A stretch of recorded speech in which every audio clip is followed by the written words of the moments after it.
Hello, this is Tom Trombley from the Castle Museum of Saginaw County History. Today I'm at the Old Town Art Fair, and in this video we're going to explore the history of Court Street, Old Town Saginaw, and really what makes this such a vital and special place. Old Saginaw City is a special place. It is more than just a wonderful collection of historic buildings, and that it is, but it is also a place where you can really sense the layers of Saginaw's history. When Saginaw boomed as the lumber capital of the world, you can find in its street patterns evidence of a fort constructed in the early 1820s by the U.S. government. It was short-lived, but it really helped establish the way the community would be laid out. You can also find evidence of the original development of the community when Samuel Dexter purchased the property from the U.S. government and laid out the town of Saginaw, which really is a street pattern the community uses today, centered on a courthouse square. The courthouse square may have seemed purely as a civic gesture, but also Samuel Dexter, being a good developer, realized that it assured that his development would become real and more than simply a city on paper. You can also sense the layers of, really the cycles, I should say, of boom and bust that shaped Saginaw.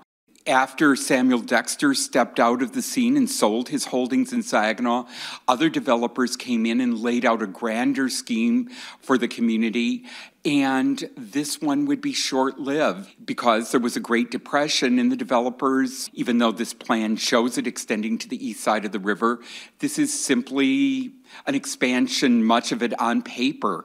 They wouldn't be able to come back and reinvest in the community until late 1840s when they started a new city on the other side of the river, East Saginaw, even though originally they had pointed out there was only one suitable position for a city along this stretch of the Saginaw River where Saginaw City was located.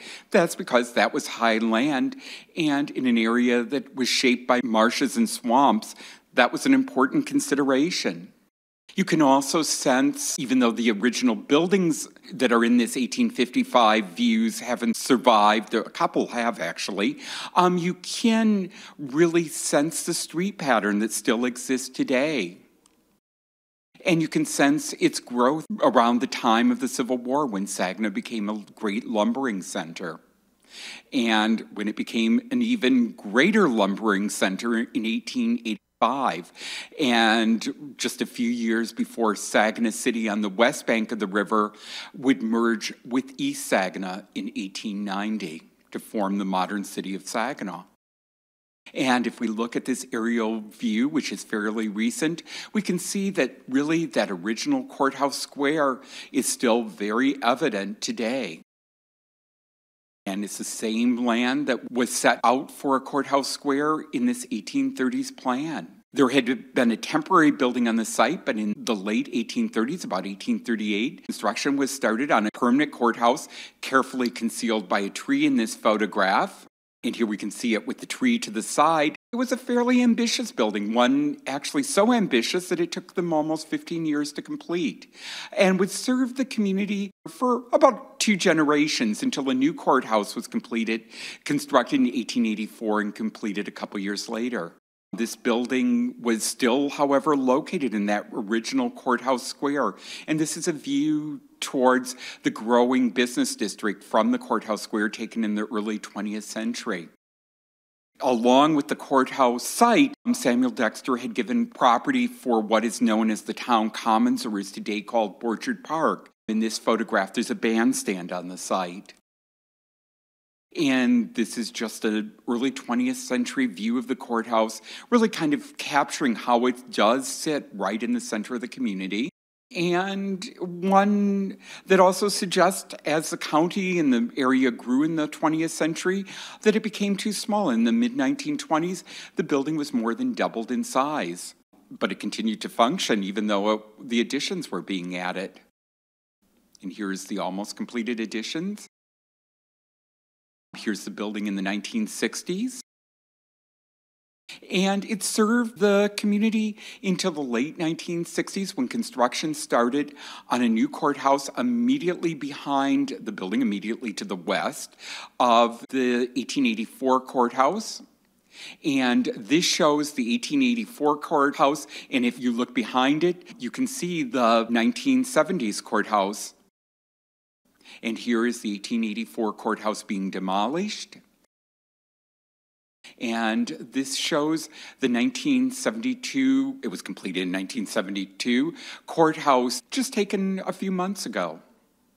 But the one thing that why I include these photographs is really to show how the courthouse square still exists today, just as it did when this early 20th century photograph was taken.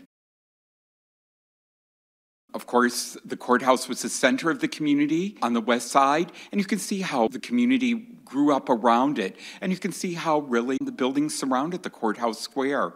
This is an early 20th century view looking from the courthouse square. These are views from the courthouse. And you can really see how the city grew up around it. This is a view looking west on Court Street, about 1888. This is a few years later. And this is even a little bit later. In the late 19th century, a bridge was constructed on Court Street. This was actually specified. It would be constructed when the two cities were joined, Saginaw City and East Saginaw, in 1890. Here you can see the bridge, which is much lower than the one that is there today. This is looking through the bridge, looking from the east towards Old Saginaw City. This is looking from the bridge during a snowstorm. The building you see in the distance is the Saginaw Canoe Club, which is about where the Y is located today, a little east of where the Y is located. Bridges can have other consequences other than joining. They can also stop houseboats. This is the after effects of a 1920 storm when a houseboat became lodged under the bridge. This is a view of the bridge today looking into the community. This is a view from the courthouse just before the building was demolished in 1972.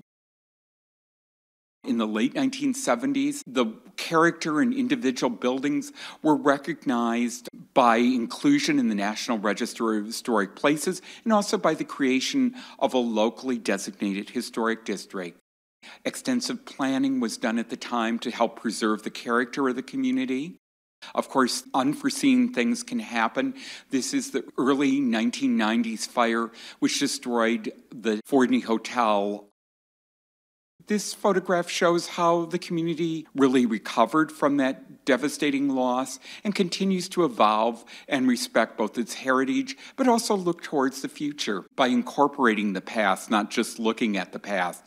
So I really encourage you to go out and explore Old Saginaw City and, of course, come down to the Castle Museum and learn more about all of the city of Saginaw and Saginaw County's history. Thanks so much.